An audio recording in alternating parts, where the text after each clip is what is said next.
The purpose of the SuperPano tab is to reconstruct the panoramic image of the scan. With superimposition options of the SuperPano tab, we can apply 3D volumes to the pano to see additional structures and make superior panos. By nature, a pano is a 2D representation of a 3D object, so there will be a degree of distortion. The SuperPano tab consists of several windows. The upper-lower limit window allows us to adjust the upper and lower limits of the pano. The focal trough window allows us to adjust the arch spline and focal trough for the pano. The preview window shows a real-time preview of the pano as we make our adjustments, and the main window will show the finalized pano. I will now take you through the workflow of creating a pano. First, we want to check the orientation of the patient's scan. In order to do this, switch to the Volume Render tab and select the Reorientation tool.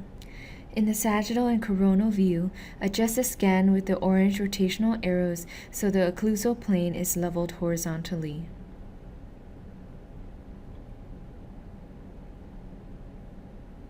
In the axial view, adjust the scan so the median rough aligns with the blue lines.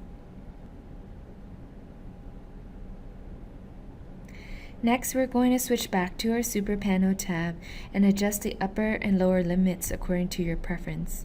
You may want to include the TMJ and mandible in the pano. In the focal trough window, adjust the arch spline and focal trough according to your preference. You may want to include the condyles in your pano and check that the maxillary teeth are straight and the roots are not distorted. Then we're going to adjust the grayscale threshold. The pano is calculated by the raised sum of the focal trough. The threshold filters out lower densities so that only higher densities are included in the raised sum. For example, a lower threshold includes more soft tissue and a higher threshold only displays more hard tissue. After finishing your adjustments, click the Create Pano button to generate the pano. You can apply filters to the pano with these view controls to refine the pano and see additional structures. For example, with the Enhanced Gray view, we can increase the sharpening to view a more defined bone boundary and trabecular pattern. Additionally, with the Soft Tissue plus Teeth view, we can see the sinus in the pano.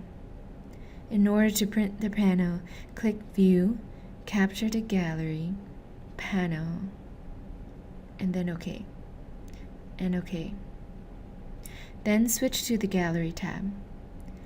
Change the paper orientation by clicking on File, Print Setup, and choosing Landscape. To view a preview of the printout, click File, Print Preview. If you have any unanswered questions, or if you would like additional information, consult the Invivo reference manual.